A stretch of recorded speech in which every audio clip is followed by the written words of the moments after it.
Assalamualaikum warahmatullahi wabarakatuh.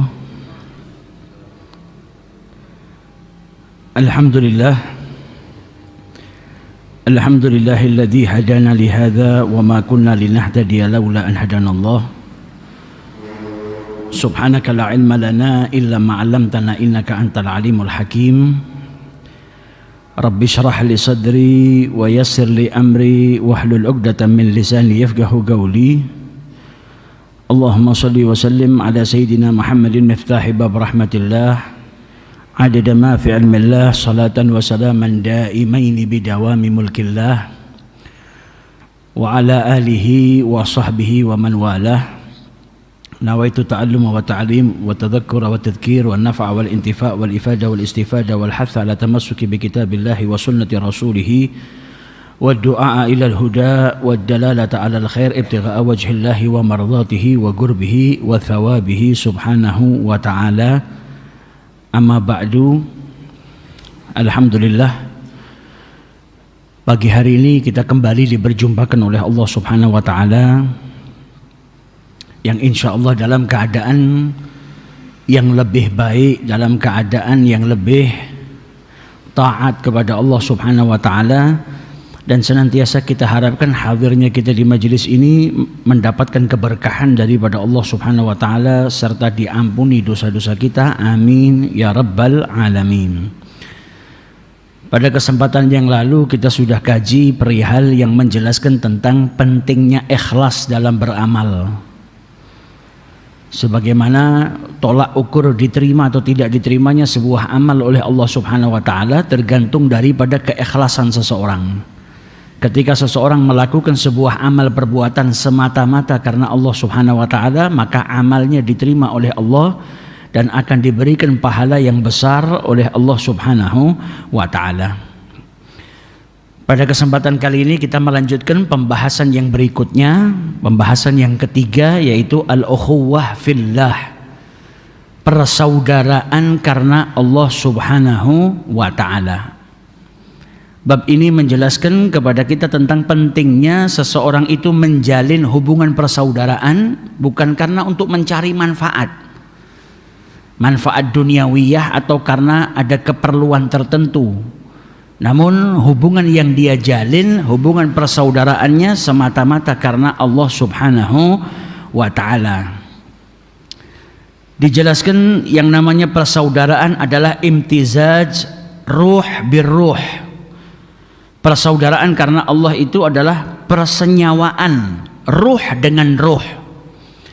Wa tasafah qalb ma'al qalb, atau bertemunya hati dengan hati.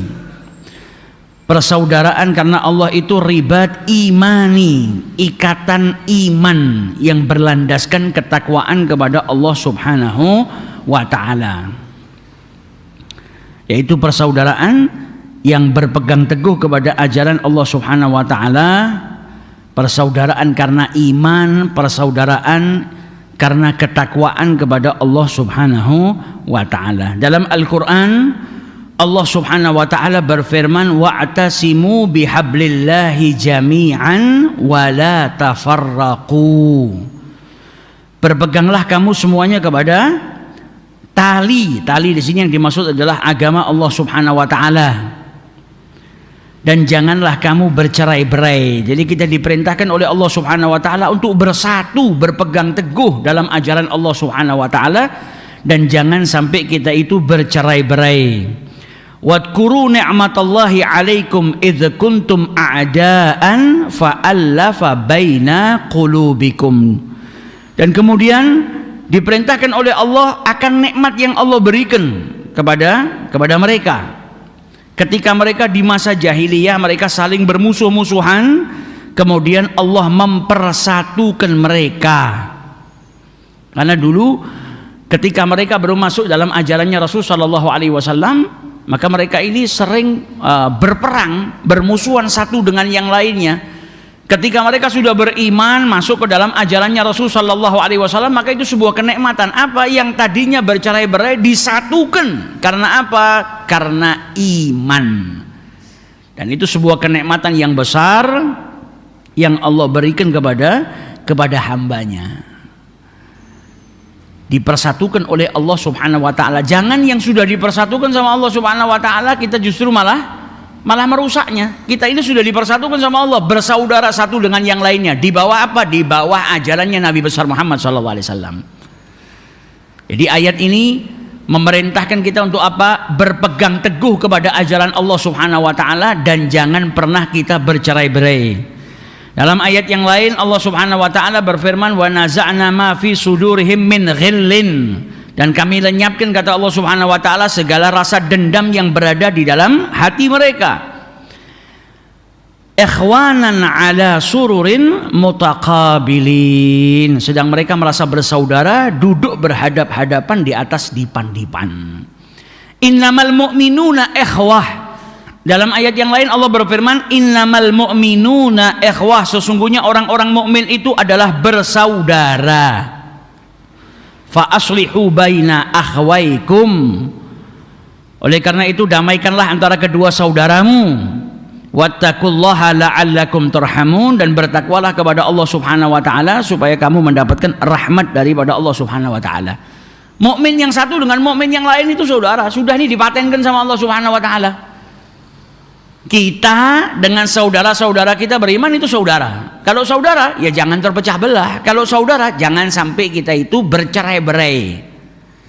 Karena kita dipersaudarakan dalam ajaran yang dibawa oleh Rasulullah sallallahu alaihi wasallam. Dan dalam ayat yang lain, walladzina ja'u min ba'dihim yaquluna rabbana ighfir lana wa li ikhwanina alladzina sabaquna bil iman. Wala taj'al fi qulubina ghillan lil ladzina amanu rabbana innaka raufur rahim. Yaitu orang-orang yang datang setelah mereka, sesudah mereka, yaitu sesudah Muhajir dan Ansar.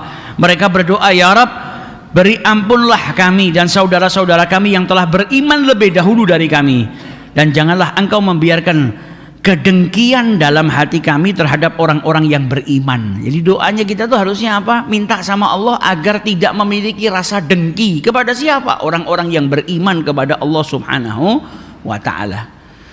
Karena kalau kita diperintahkan bersatu, ya kita nggak boleh menzalimi orang tersebut. Kalau kita diperintahkan bersatu berarti kita nggak boleh iri, nggak boleh dengki. Karena kita bersaudara. Ada salah seorang ulama yang mengumpulkan ayat-ayat yang di situ memerintahkan kita atau menjadi sumber daripada persatuan umat Islam. Termasuk ayat ini, innamal mu'minuna ikhwah wa'tasimu dari bihablillahi jami'an wa la tafarraqu. Kemudian hadis-hadisnya Nabi, innamal mu'minuna al-mu'min al-muslim akhul muslim. Kemudian hadisnya Nabi SAW yang mengatakan, la yu'minu ahadukum hatta yuhibba li akhihi ma yuhibbu li nafsihi. Mencintai untuk saudaranya sebagaimana dia mencintai untuk dirinya sendiri, dan hadis-hadis yang banyak. Jadi kita itu diperintahkan oleh Allah Subhanahu wa taala untuk bersatu, jangan terpecah belah. Bukan hanya dari satu ayat atau satu hadis. Andai kata satu ayat satu hadis sudah cukup. Tapi ternyata banyak ayat yang menjelaskan tentang persatuan, persaudaraan, jangan terpecah belah. Ayat-ayat yang menjadi sumber persatuan Islam dan hadis-hadis Nabi yang menjadi sumber persatuan Islam atau persaudaraan dan jangan sampai terpecah belah. Banyaknya ayat dan banyaknya hadis ini menunjukkan pentingnya ditekankan kita sama Allah Subhanahu wa taala, jangan sampai terpecah belah. Muslim sama muslim itu saudara, mukmin sama mukmin itu saudara. Nah, semoga Allah Subhanahu wa taala bisa memberikan kemudahan kita mengamalkan apa yang diperintahkan oleh Allah Subhanahu wa taala dan apa yang diajarkan oleh Nabi besar Muhammad sallallahu alaihi wasallam. Walaupun mungkin masih banyak saudara kita yang terpecah belah, tapi minimal kita yang paham tentang ayat-ayat ini, yang paham tentang sabda-sabdanya Rasulullah, mulai mengamalkan untuk tidak apa? Tidak memutus hubungan dengan saudara atau menjadi penyebab terpecah belahnya persaudaraan. Jangan sampai. Tapi justru kalau bisa kita menjadi orang yang fa aslihu baina akhwaikum, yang mempersaudaraan. Kalau ada yang bertengkar, kalau ada yang berbuat buruk satu dengan yang lain, kita berusaha untuk menyatukannya. Dengan niatan apa? Mengerjakan apa yang diperintahkan oleh Nabi besar Muhammad sallallahu alaihi wasallam. Dalam hadis Nabi sallallahu alaihi wasallam bersabda, al-muslim akhul muslim. Muslim itu saudara bagi muslim yang lainnya. La yadhlimuhu wa la yuslimuhu. Wa man kana fi hajati akhihi kana Allahu fi hajatihi. Wa man farraja an muslimin kurbatan farrajallahu anhu kurbatan min kurabati yaumil qiyamah. Wa man satara musliman satarahullahu yaumal qiyamah. Hadis ini diriwayatkan oleh Al-Imam Al-Bukhari dalam sahihnya. Dijelaskan oleh para ulama bahwasanya Islam ini mempersatukan satu dengan yang lainnya. Muslim yang satu dengan muslim yang lain itu dipersaudarakan oleh Allah Subhanahu wa taala sebagaimana sabdanya Rasul tadi, al-muslim akhul muslim. Muslim itu saudara bagi muslim yang lainnya. Dalam hadis ini Nabi SAW mengabarkan kepada kita bima yanbaghi an yakuna alaihil muslim tujaha akhihil muslim. Sesuatu yang diperlukan bagi seorang muslim di hadapan saudara muslim yang lainnya, yaitu menjadikan dia sebagai saudara. Dan ada perkara-perkara yang dijelaskan dalam hadis ini oleh Rasulullah. Kau seorang muslim, ketika kau bermuamalah berhubungan dengan muslim yang lainnya, apa sih yang harus kau lakukan dan apa yang harus kau jauhi daripada sifat-sifat yang enggak baik? Maka dijelaskan oleh Rasulullah sallallahu alaihi wasallam, mau ini muslimnya derajatnya lebih rendah dari dirimu, kau orang yang merdeka dan dia hamba sahaya sekalipun, tetap kau harus terapkan. Karena status itu enggak dipandang sama Allah Subhanahu wa taala. Tolak ukur manusia itu di hadapan Allah dari segi apa? Ketakwaannya. Yang paling mulia di antara kalian adalah yang paling bertakwa di antara kalian kepada Allah Subhanahu wa taala. Inna akramakum indallahi atqakum. Mau dia saudaramu itu budak sekalipun atau derajatnya rendah sekalipun, kau harus menerapkan apa yang diajarkan oleh Nabi besar Muhammad SAW. Nah, dulu orang-orang jahiliyah nggak mau kumpul sama budak aja, nggak mau kumpul sama orang yang nasabnya lebih rendah dari dirinya, nggak mau. Tapi Nabi datang dibasmi itu semua sama Nabi Muhammad, sehingga para sahabat Nabi yang masuk Islam ya kumpul dengan apa? Mantan-mantan budak, kumpul dengan mereka orang-orang yang derajatnya di mata manusia rendah, makan bareng sama mereka. Nabi pun duduk sama mereka. Siapa yang ngalahkan derajatnya Nabi Muhammad? Paling tinggi derajatnya Nabi. Nabi ini duduk sama fakir miskin, makan sama fakir miskin, duduk sama fakir miskin. Karena persaudaraan yang ada dan yang dibawa oleh Nabi besar Muhammad sallallahu alaihi wasallam. Nah, sikap kita di hadapan muslim lainnya apa? La yadhlimuhu, tidak mendoliminya. Muslim yang lainnya kau kenal enggak kau kenal, yang penting dia muslim. Kau dari Solo, mungkin dia dari Jakarta, kau enggak kenal, tetap dia saudaramu seagama. Jangan pernah kau zalimi. Jangan pernah kita mendolimi saudara kita. Fa innallaha subhanahu harrama qalila dzulmi wa katsirahu. Sesungguhnya Allah Subhanahu wa taala itu mengharamkan kita berbuat zalim. Mau itu sedikit, mau itu banyak. Perbuatan zalim itu hukumnya haram, dilarang oleh Allah Subhanahu wa taala. Dan setiap perbuatan zalim itu mendatangkan apa? Murkanya Allah. Dan tidak cukup kau cuma minta maafnya sama Allah. Ketika orang berbuat dosa, kalau dia mau dosanya diampuni sama Allah, harus bertaubat. Tapi kalau urusannya sama manusia, selain bertaubat kepada Allah, kau harus minta ridhonya orang tersebut. Kalau enggak, tetap dituntut nanti di akhirat.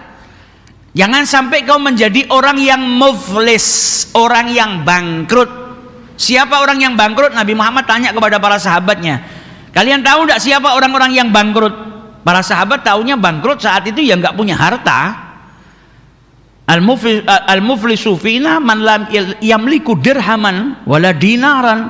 Orang yang muflis, orang yang bangkrut itu nggak punya uang, nggak punya dinar, nggak punya dirham. Kalau zaman kita nggak punya rupiah, rumah nggak punya, kerja nggak punya, uangnya nggak punya. Kata Nabi Muhammad, bukan. Muflis itu orang yang nanti datang di hari kiamat, semasa hidupnya ya dia sholat, ya dia puasa, di buku catatan amalnya ada. Ada pahalanya sholat, ada pahalanya puasa, ngerjakan apa yang diperintah oleh Allah, tapi di buku catatan amalnya juga terdapat perbuatan-perbuatan zalim yang dia lakukan kepada orang lain. Pernah numpahkan darahnya orang, pernah mukul orang, pernah berbuat yang sifatnya menzalimi orang lain. Akhirnya apa? Pahalanya sama Allah diberikan kepada orang-orang yang dia zalimi semasa hidupnya. Dan kalau masih ada orang yang tidak dapat jatah pahalanya karena habis dibagi-bagikan kepada orang-orang yang pernah dia zalimi, maka dosanya orang yang dizalimi tadi sama Allah diambil diberikan kepada dirinya, wa'iyadzubillah. Sudah pahalanya habis, yang tersisa cuma dosa ketambahan dosanya orang lain. Karena apa? Karena perbuatan zalim yang dia lakukan.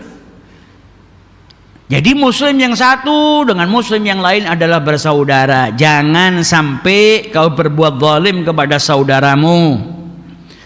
Kemudian wala yuslimuhu wa fil waqti nafsihi la yatrukuhu ila dzulmi duna an yu'inahu. Jangan sampai kau biarkan saudaramu itu terzalimi juga.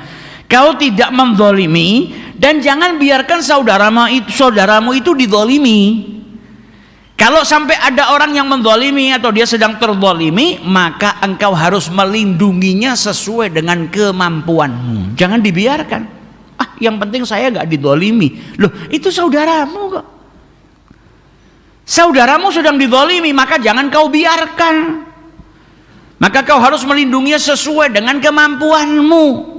Jangan kau biarkan mereka itu terzalimi. Makanya salah satu contoh ketika ada orang Islam yang dizalimi, maka yang lain semuanya tidak terima. Karena apa? Karena itu ajaran yang diajarkan oleh Nabi Muhammad. Kita nggak boleh membiarkan saudara-saudara kita itu dizalimi.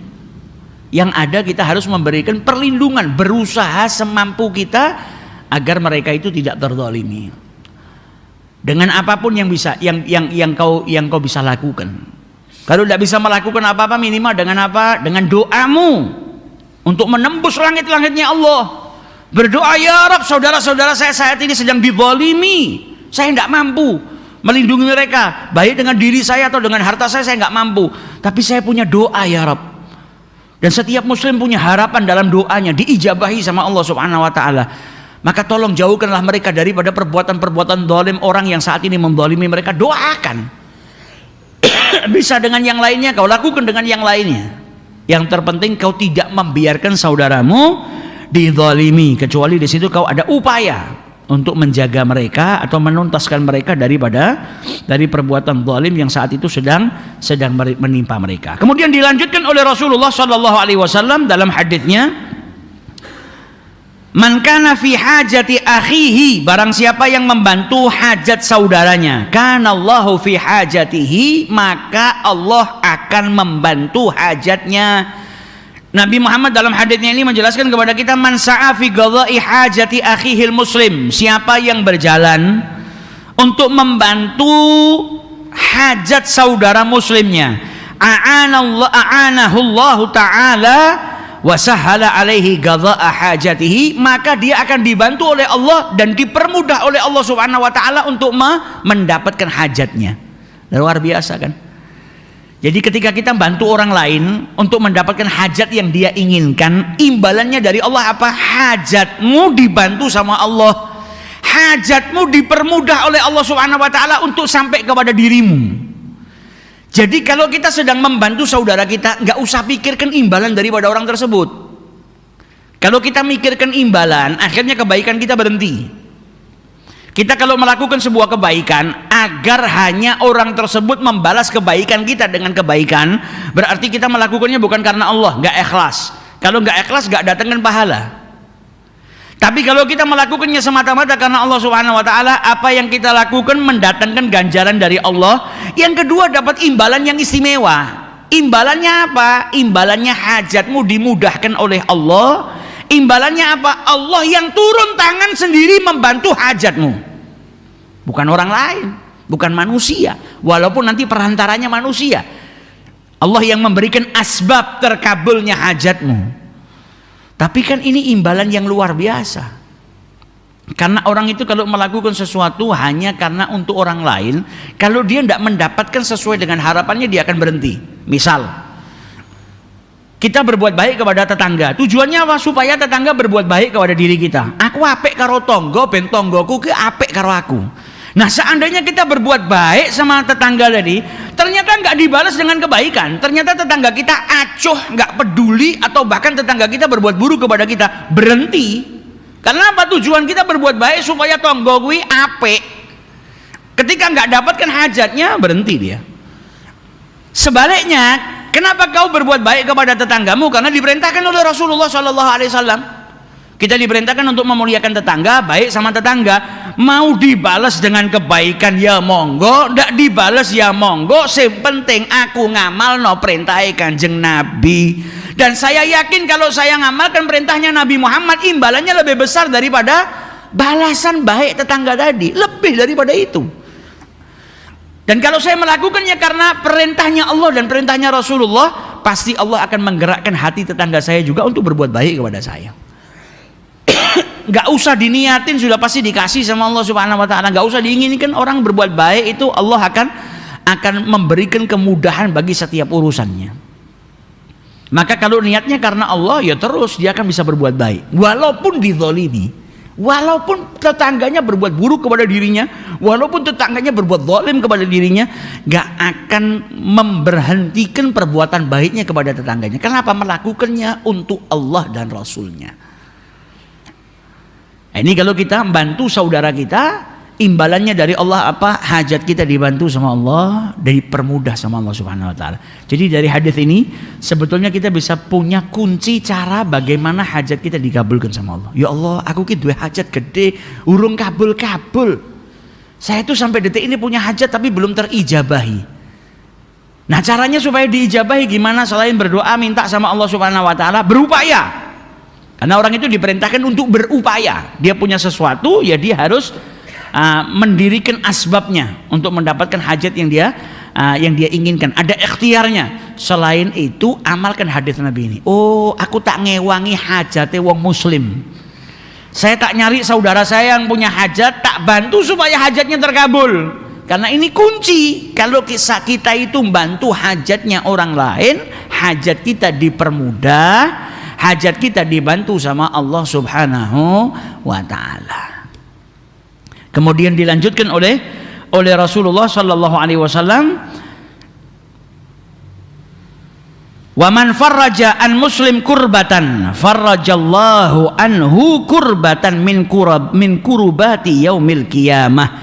Dan barang siapa yang bantu saudaranya yang sedang tertimpa musibah, dibantu supaya terbebaskan dari musibah yang saat itu sedang menimpa saudaranya, maka imbalannya dari Allah Subhanahu Wa Taala apa? Dirinya pun akan dibantu sama Allah Subhanahu Wa Taala untuk terbebaskan daripada bencana-bencana, musibah-musibah yang datangnya kelak di hari kiamat, di mana manusia ketakutan, di mana manusia saat itu butuh pertolongan, maka dia akan mendapatkan bantuan daripada Allah Subhanahu Wa Taala. Kemudian ditutup oleh Rasul sallallahu alaihi wasallam, wa man satara musliman, dan barang siapa yang menutup aib, kekurangan, keburukan saudaranya, maka keburukan dia pun akan ditutup oleh Allah Subhanahu Wa Taala di hari kiamat.